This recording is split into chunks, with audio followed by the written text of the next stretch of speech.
नमस्कार। मैं स्नेहा, आपकी होस्ट, एक बार फिर से आपका स्वागत करती हूँ आपके अपने चैनल डर का घर में।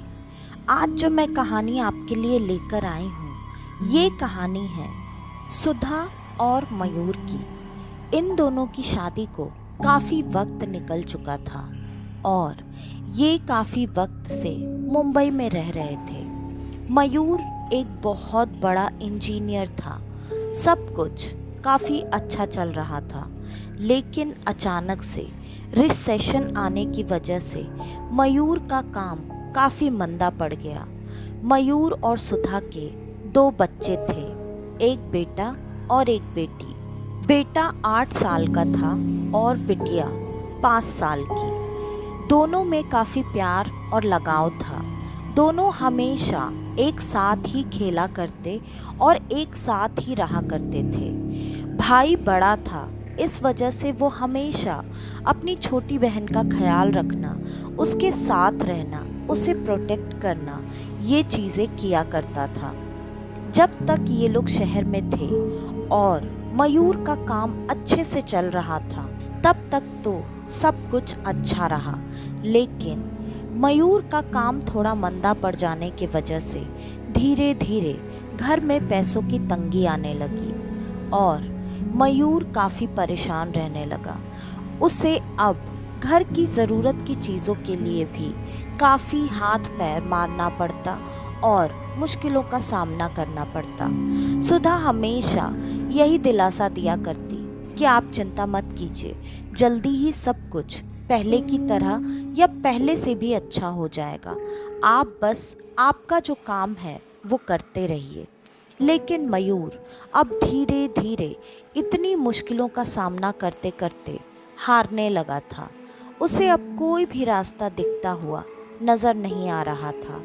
एक दिन वो ऐसे ही परेशान अपने पिता के कमरे में बैठा हुआ उनको याद कर रहा था और अपनी पुरानी ज़िंदगी के बारे में सोच रहा था। अपने पिता के काफ़ी सारे सामानों को वो उठा उठा कर देखता और उनको याद करता। अचानक यही चीज़ें करते हुए उसे पिता के सामान में एक बहुत पुराना छोटा लकड़ी का संदूक मिला। उस पर एक छोटा सा ताला लगा हुआ था। वो ताला काफ़ी पुराने ज़माने का दिख रहा था, जो कि काफ़ी मजबूत भी था। अब मयूर को उस ताले को खोलकर देखना था, क्योंकि इससे पहले उसने अपने पिता के सामान में ये चीज़ें कभी नहीं देखी थी। उसने अपनी पत्नी से हथौड़ी मंगवाई और उसने उस ताले को तोड़ने की कोशिश की।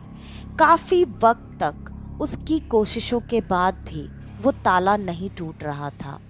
फिर वो उस बक्से को लेकर चाबी बनाने वाले के पास चला गया और उससे कहने लगा कि वो इस ताले की चाबी बना दे।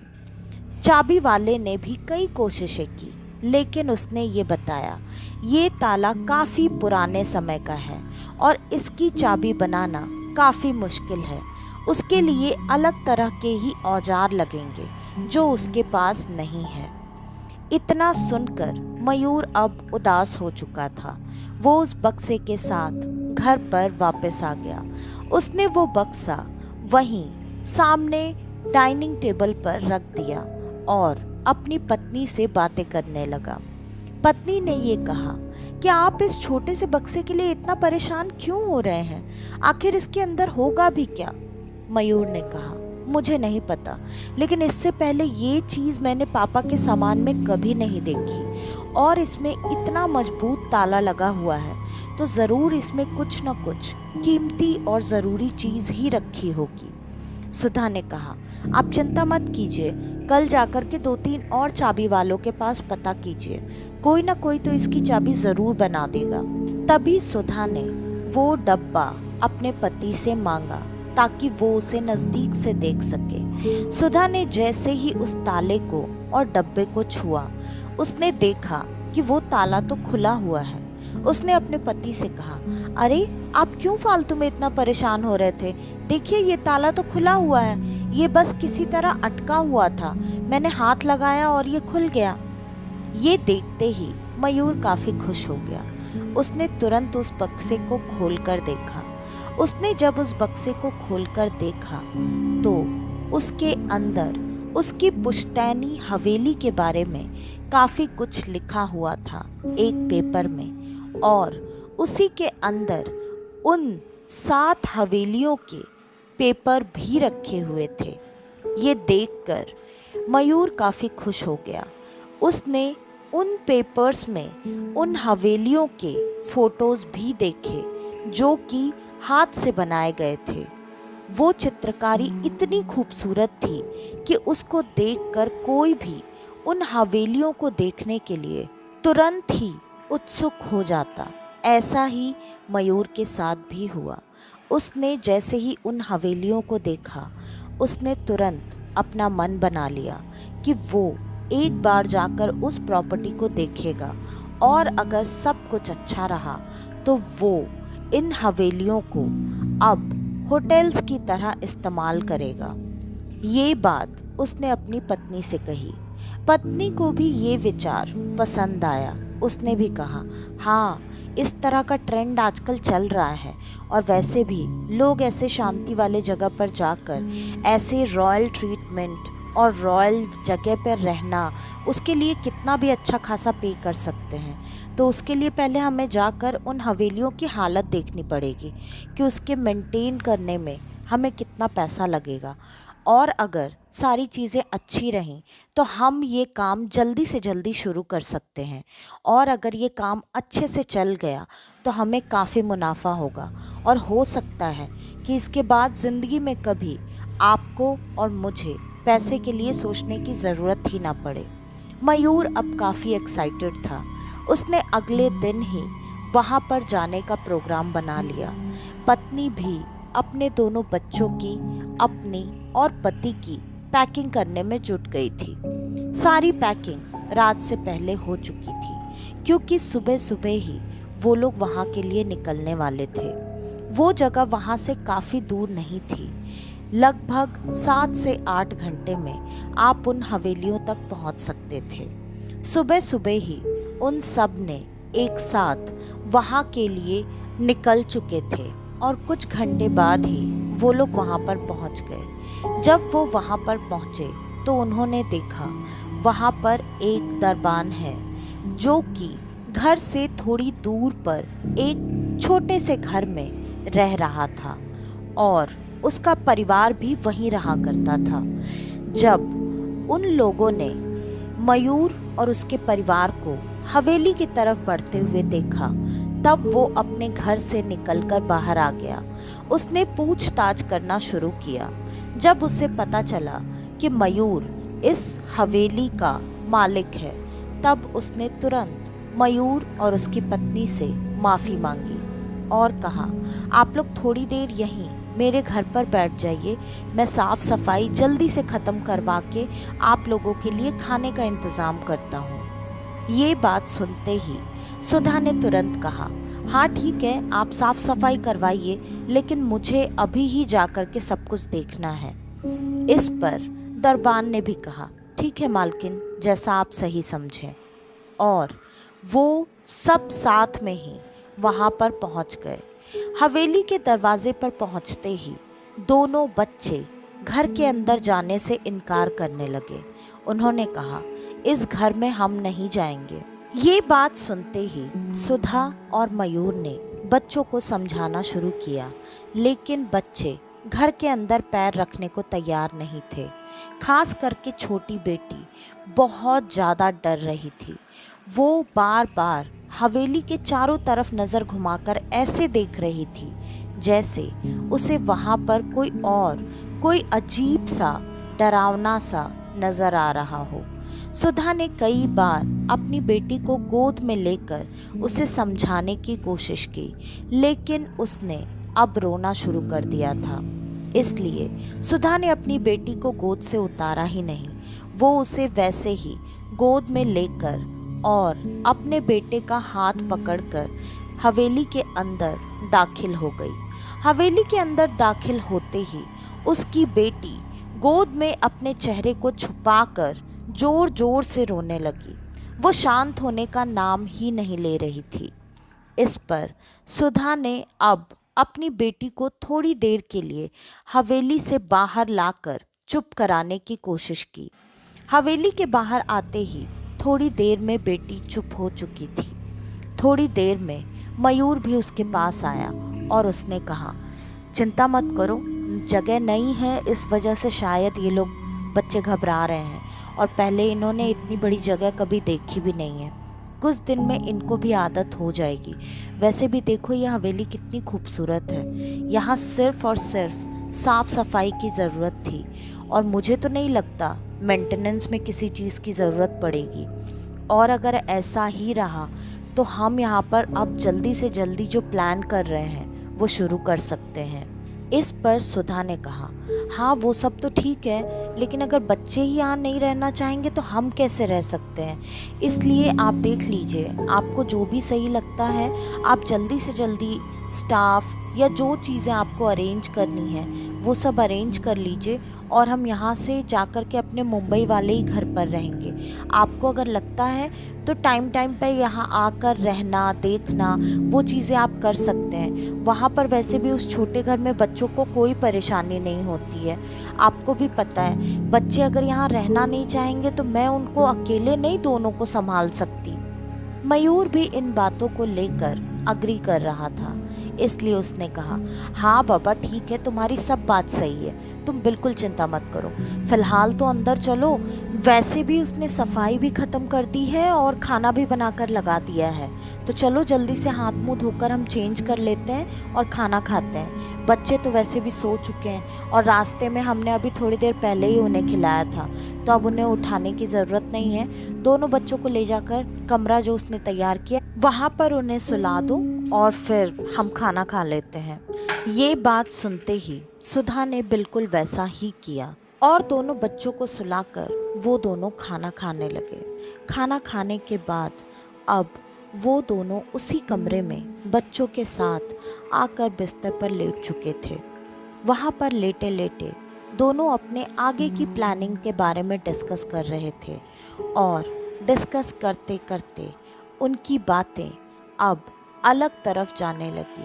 मतलब वो इस हवेली को और बाकी की खूबसूरती सारी चीज़ों को पुरानी फिल्मों से कंपेयर करने लगे कि ये चीज़ें तो फिल्मों में देखने को ही मिलती हैं, लेकिन ज़्यादातर ऐसी हवेलियों में कहीं ना कहीं भूत तो होता ही है, तो क्या यहाँ पर भी भूत है। ये बात सुनकर मयूर ठहाके मारकर हंसने लगा। उसने कहा, भूत तो है, मैं और तुम, हमसे बड़ा भूत कौन हो सकता है, तभी तो हम यहाँ आए हैं ना। और इस पर दोनों एक दूसरे को देखकर हंसने लगे, और फिर बातें करने के बाद दोनों सोने की तैयारी करने लगे। अब थोड़ी ही देर में दोनों को थके होने की वजह से नींद आ चुकी थी। अचानक रात में मयूर को एक अजीब सा सपना दिखाई देने लगा, जिसमें वो हवेली के एक ऐसे कमरे में पहुंचा था जो कि इस पूरे सातों हवेली का सबसे बड़ा और सबसे खूबसूरत कमरा था, जो कि बंद था। और बंद होने की वजह से उस कमरे में काफ़ी सारे मकड़े के जाले, उसके अलावा काफ़ी सारी बेशकीमती चीज़ें रखी हुई थी। वहाँ पर बहुत पुरानी बड़े बड़े चित्रकारों की पेंटिंग्स भी रखी हुई थी, और उन्हीं सारी पेंटिंग्स के बीच में मयूर ने एक बहुत ही खूबसूरत सी अप्सरा जैसी लड़की को खड़े हुए देखा। वो लड़की बार बार मयूर को इशारे करके अपनी तरफ बुला रही थी। मयूर धीरे धीरे डरे हुए कदमों से उसकी तरफ बढ़ता जा रहा था कि तभी अचानक उस लड़की पर कहीं से 7 भाई अचानक से टूट पड़े और उन लोगों ने हमला कर दिया। देखते ही देखते उन लोगों ने उस लड़की का गला काटकर उसे मार डाला। वो लड़की वहीं मयूर के नज़रों के सामने ही ज़मीन पर गिरकर लहूलुहान होकर अपना दम तोड़ चुकी थी। ये देखते ही मयूर की डर से आंखें खुल चुकी थीं। मयूर उठकर बैठ गया। मयूर को समझ में नहीं आ रहा था कि वो लड़की कौन थी। इससे पहले तो मयूर ने उस लड़की को कभी कहीं नहीं देखा था। तो अचानक वो लड़की आज मयूर के सपने में क्यों आई? मयूर को कुछ भी बात समझ में नहीं आ रही थी और लगभग सुबह के 6:30 बज चुके थे। उसने जब बगल में देखा तो सिर्फ बच्चे ही सो रहे थे। उसकी पत्नी उठ चुकी थी। वो किचन में उस वॉचमैन और उसकी पत्नी के साथ मिलकर आज के खाने की तैयारी करवा रही थी। मयूर ऊपर से नीचे उठकर आ गया और उसने अपनी पत्नी से बात करने की कोशिश की। पत्नी ने कहा, नाश्ता तैयार है, हाथ मुंह धोकर आ जाइए, उसके बाद हम नाश्ते के टेबल पर बात करेंगे। और अगर बच्चे नहीं उठे हैं तो अब उनको भी उठा दीजिए, क्योंकि कल रात से उन्होंने कुछ भी नहीं खाया है। ये बात सुनकर मयूर वहाँ से जा चुका था और अब मयूर ने अपने बच्चों को उठाया और उन्हें साथ में लेकर नीचे आ चुका था। सब ने साथ में मिलकर वहाँ के बड़े से गार्डन में बैठकर ब्रेकफास्ट किया। ब्रेकफास्ट करते करते मयूर रात के अपने सपने के बारे में अपनी पत्नी सुधा को सारी बातें बताने लगा। ये बात सुनकर सुधा ज़ोर ज़ोर से हंसने लगी। उसने कहा, क्या बात है, कहाँ से आ गई ऐसी लड़की आपके सपने में? आपकी कोई कॉलेज की गर्लफ्रेंड थी या कौन थी? ऐसे अचानक तो कोई नहीं दिखेगा आपको सपने में। ये बात सुनकर मयूर थोड़ा सा चिढ़ते हुए बोला, अरे यार, तुम भी क्या बात कर रही हो? मैं यहाँ बता रहा हूँ, मैं वो सपना देखकर परेशान हो गया। मैं खुद नहीं जानता वो लड़की कौन है और मेरे सपने में क्यों आई, और वो इन 7 हवेलियों में से कौन सी हवेली का कौन सा कमरा था, मुझे तो ये भी नहीं समझ में आया। बस मुझे ये समझ में आया कि उस कमरे में बहुत सारी कीमती चीज़ें रखी हुई हैं, बाकी मुझे कुछ भी याद नहीं है।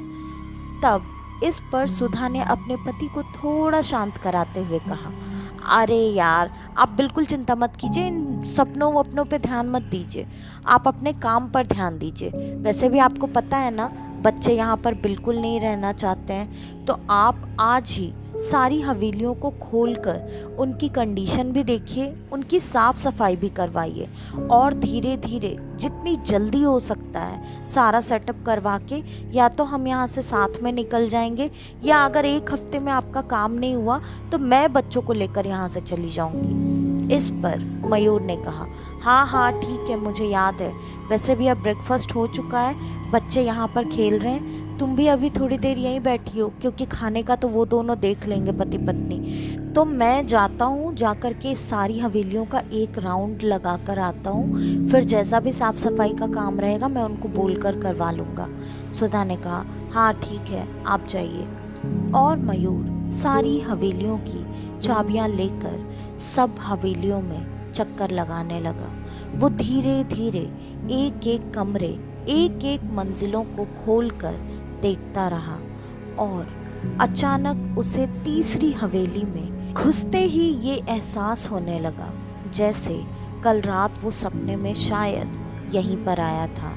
वो सारी सीढ़ियाँ, वहाँ की सजावट, वो कमरे की बनावट, सब कुछ वैसी ही दिख रही थी जैसा कि उसने सपने में देखा था।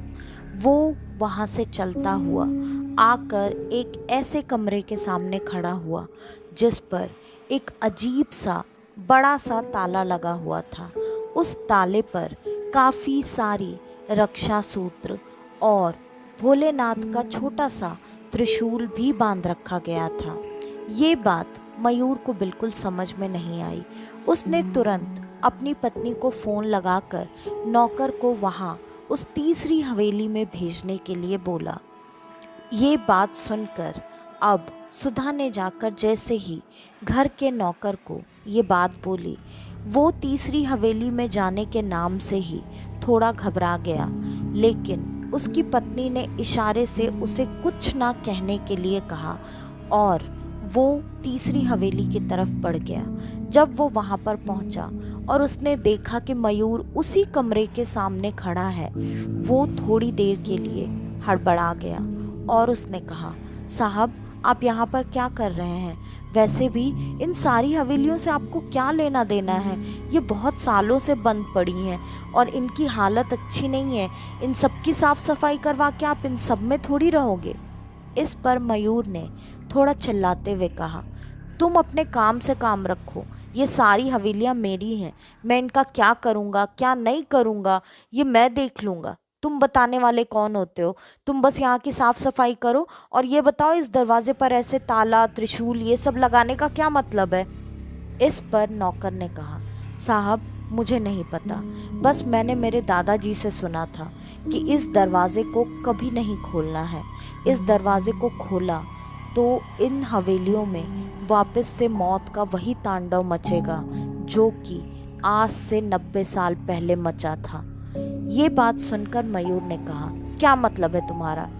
इस पर नौकर ने कहा, साहब मुझे बहुत ज़्यादा नहीं पता है, बस इतना ही पता है कि इस कमरे में कोई ऐसी चीज़ बंद की गई है जिसको किसी भी हालत में बाहर नहीं आना चाहिए, और वो अगर बाहर आ गई तो आपका पूरा का पूरा वंश खत्म हो जाएगा। आपके पिताजी भी आपको यहाँ से लेकर इसीलिए गए थे क्योंकि उस चीज़ के वजह से उन्होंने अपने बहुत सारे अपनों को खो दिया था और वो किसी भी और की मौत देखने के लिए अब हिम्मत नहीं जुटा पा रहे थे। इसलिए वो सालों पहले ये हवेली छोड़कर यहाँ से चले गए। तो आप इन चीज़ों में क्यों पड़ रहे हैं? इन सारी बातों को सुनकर भी मयूर ना कुछ सुनने को तैयार था और ना ही मानने को।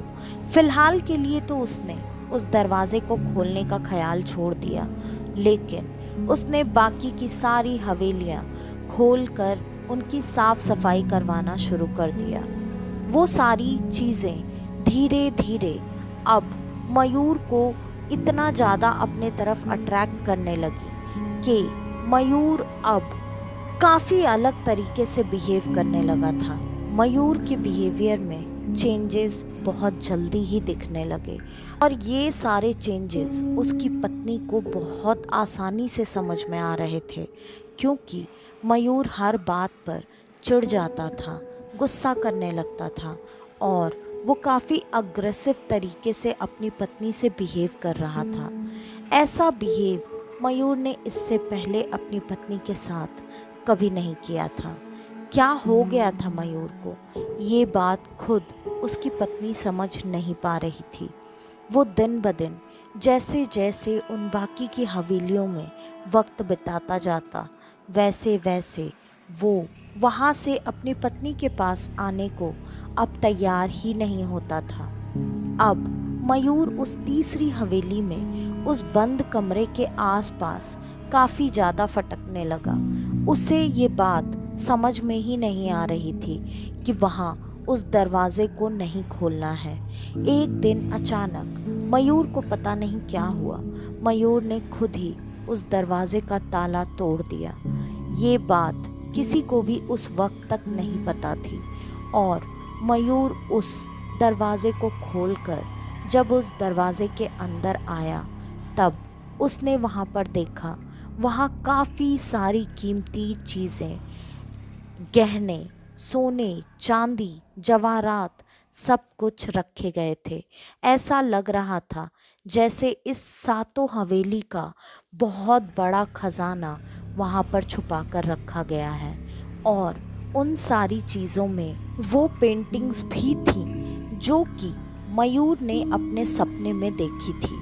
उन्हीं पेंटिंग्स के बीच में उसे अब उस लड़की की पेंटिंग भी नज़र आई जो कि उसने सपने में देखी थी। उसने जब उस लड़की को देखा तो वो उसको देखता ही रह गया और मयूर ने उस पेंटिंग को हाथ से छू छू कर देखना शुरू कर दिया, ऐसे जैसे वो लड़की की पेंटिंग नहीं, खुद वो लड़की ही उसके सामने हो। वो लड़की सच में इतनी खूबसूरत थी कि कोई भी इंसान उसको देखकर बहक सकता था। मयूर जब उसके पेंटिंग पर बार बार हाथ घुमा रहा था, उसके पेंटिंग पर कुछ अजीब सा था जिसके वजह से मयूर के हाथ में अचानक से एक कट लग गया और उस कट से तुरंत खून की 4-5 बूंदें उस लड़की की पेंटिंग पर गिर गई। लड़की की पेंटिंग पर वो बूंदें गिरते ही लगा जैसे उस लड़की की पेंटिंग ने अपनी जीभ निकालकर उस खून की बूंदों को फटाक से पेंटिंग से साफ कर दिया हो। मयूर को बूंदें गिरती तो दिखी, लेकिन उसने जब देखा तो वहां पर कोई बूंदें नहीं थी। मयूर का ध्यान उस लड़की को देखने में, उसे छूने में ऐसा था कि उसका इस बात पर तो ध्यान ही नहीं गया कि अभी पेंटिंग ने क्या और कैसे किया था। रात के करीब 10:30 बज चुके थे और सुधा अभी भी मयूर का इंतज़ार कर रही थी। वो बार बार उसे फ़ोन लगा रही थी, लेकिन उसका फ़ोन लग ही नहीं रहा था। आखिरकार थक कर वो खुद उसे उन हवेलियों में ढूंढने के लिए पहुंच गई। जब वो वहां पर पहुंची तो उसने तीसरी हवेली के उसी कमरे में देखा कि मयूर उसी लड़की की पेंटिंग के ऊपर लेटा हुआ है। सुधा ने तुरंत भागकर मयूर को उठाने की कोशिश की, लेकिन लग रहा था जैसे मयूर बेहोश हो चुका है। सुधा ने काफ़ी कोशिश की, लेकिन मयूर को होश नहीं आ रहा था। उसने अपने कोठी के नौकर से मदद लेकर मयूर को उस वक्त उठाकर जैसे तैसे वो कमरे तक लेकर आई और मयूर को रात भर होश नहीं आया। नौकर ने भी अभी सुधा से कोई बात कहना सही नहीं समझा। इस वजह से वो दोनों अब चुपचाप मयूर के होश में आने का इंतज़ार कर रहे थे। अगले दिन जब मयूर को होश आया तो मयूर पूरी तरह से बदल चुका था। मयूर लड़कियों की तरह श्रृंगार कर रहा था और मयूर जैसे चल रहा था, जैसे बातें कर रहा था, ये बात सुधा को बिल्कुल भी समझ में नहीं आ रही थी। उसने तुरंत अपने कोठी के नौकर को बुलाया और नौकर ने यही कहा कि मालकिन, मैंने इनको पहले भी समझाया था कि उस कोठी के उस कमरे को किसी भी हाल में नहीं खोलना है। वहाँ पर कोई ऐसी चीज़ बंद थी जिसको इनके खुद के पूर्वजों ने बहुत मुश्किल से बंद करवाया था। उसने एक बार पहले भी इनके पूरे खानदान को ख़त्म करने की कोशिश की थी। ये सारी बातें सुधा को समझ में नहीं आ रही थी, लेकिन मयूर जिस तरीके से बिहेव कर रहा था और अब जब सुधा की नज़र गई तो उसने देखा कि वो अपने खुद के बेटे को गोद में लेकर उसका गला दबाने की कोशिश कर रहा है। सुधा ने बहुत मुश्किल से नौकर की मदद से जैसे तैसे अपने बच्चे को उससे अलग किया और उसने काफ़ी हिला डुला कर मयूर को होश में लाने की कोशिश की, लेकिन मयूर काफ़ी अलग तरीके से बिहेव कर रहा था। मयूर की आवाज़ बदल चुकी थी, मयूर की आंखें बदल चुकी थी। ये सारी चीज़ें देखकर अब सुधा डर रही थी और उसने इस चीज़ के लिए नौकर से मदद मांगी। नौकर ने कहा, मैं कुछ नहीं कर सकता। वैसे भी मेरे दादाजी ने बताया था कि इसके लिए इनके पूर्वजों ने बहुत दूर से कुलगुरु को बुलाया था और आपके कुलगुरु के कुछ शिष्य अभी भी उस आश्रम में हैं, तो अगर आपको मदद चाहिए तो वही लोग आपकी मदद कर सकते हैं। इस पर सुधा ने कहा, ठीक है, मुझे वहाँ ले चलो। वो तुरंत ही नौकर के साथ वहाँ कुलगुरु के आश्रम में पहुँच चुकी थी।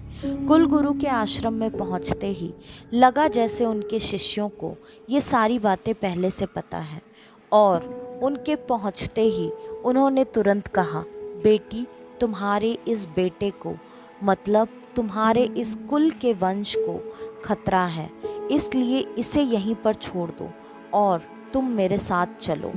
वो जो आई है वो यहाँ सालों से कैद थी और उसे तुम्हारे पति के पूर्वजों में से ही कोई यहाँ लेकर आया था और वो उस लड़की के प्यार में पड़ गए थे, जिसके वजह से उनकी खुद की जो पटरानी थी उन्होंने ईर्ष्या में आकर उसकी हत्या कर दी अपने 7 भाइयों के साथ मिलकर। और मरते वक्त उसने इन सारी हवेलियों को और यहाँ के सारे वंशजों को श्राप दिया कि वो अब उनमें से किसी को भी जिंदा नहीं छोड़ेगी, वो इस कुल का नामो निशान मिटा देगी।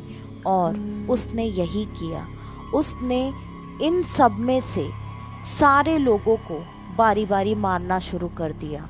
आखिरकार सिर्फ तुम्हारे ससुर जी ही बचे थे, एक आखिरी वंशज, जिन्होंने हमसे मदद मांगी।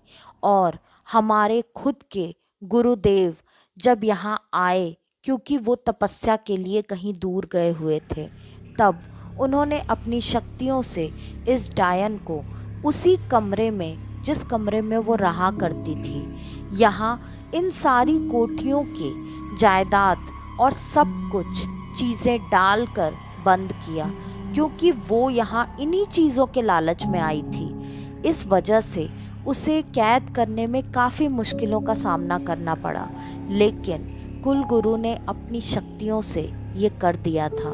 तुमने अब उसे आज़ाद किया है। हमारे पास उतनी शक्तियाँ तो नहीं हैं, लेकिन हाँ, हमारे कुल गुरु हमारी मदद करेंगे, इसलिए हम ये करेंगे तुम्हारे साथ। तुम बिल्कुल चिंता मत करो, चलो हमें वहाँ लेकर चलो। गुरुजी और सुधा सब लोग वहाँ पर पहुँच चुके थे। वहाँ उस हवेली में मयूर ने काफ़ी तबाही मचा रखी थी। लग रहा था जैसे वो ये दरवाज़ा तोड़कर किसी भी वक्त बाहर आ सकता है। तब तक वहाँ पर गुरुजी पहुँच चुके थे और उन्होंने तुरंत वो पूजा पाठ सब कुछ शुरू कर दिया। उनके पूजा पाठ करते ही थोड़ी ही देर में मयूर धीरे धीरे शांत होने लगा और उनकी सारी क्रियाविधि करने के बाद जैसे तैसे उन्होंने आखिरकार आज इस आत्मा को मुक्ति दिलाने की ठान रखी थी। और इस चीज़ में उनकी मदद उनके खुद के गुरुदेव भी करने वाले थे, जो कि यहाँ साक्षात रूप में तो नहीं थे।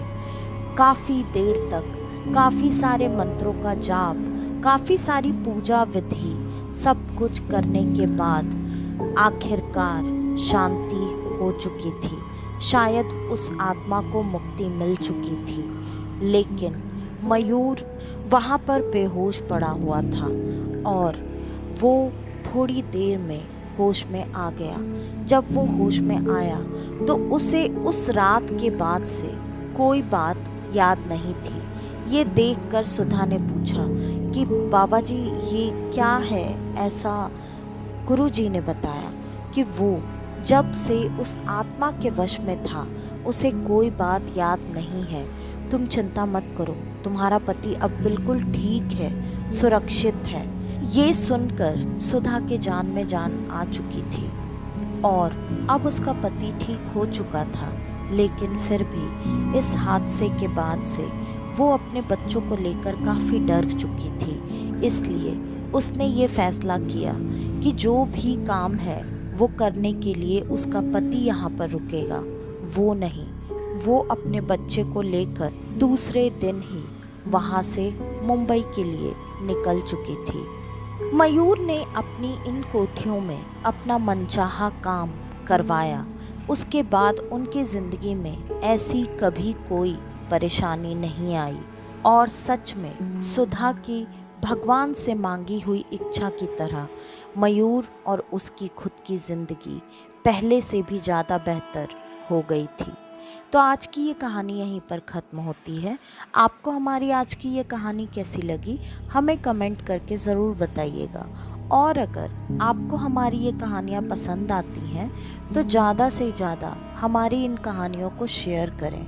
अगर आप हमारे इस चैनल पर आज पहली बार आए हैं तो हमारे इस चैनल को लाइक, शेयर और सब्सक्राइब करना बिल्कुल न भूलें। और अगर आपके पास आपकी ऐसी कोई कहानी हो तो डिस्क्रिप्शन में दिए ईमेल आईडी या इंस्टा आईडी पर आप हमें आपकी वो कहानी भेज सकते हैं। तो आज के लिए बस इतना ही। मैं स्नेहा आपकी होस्ट आज के लिए लेती हूँ अलविदा। वापस से आपसे मिलने आऊँगी और आप सबको लेकर जाऊँगी कुछ जाने अनजाने किस्से कहानियों के सफ़र पर। आपका अपना डर का घर में। तो तब तक के लिए नमस्कार।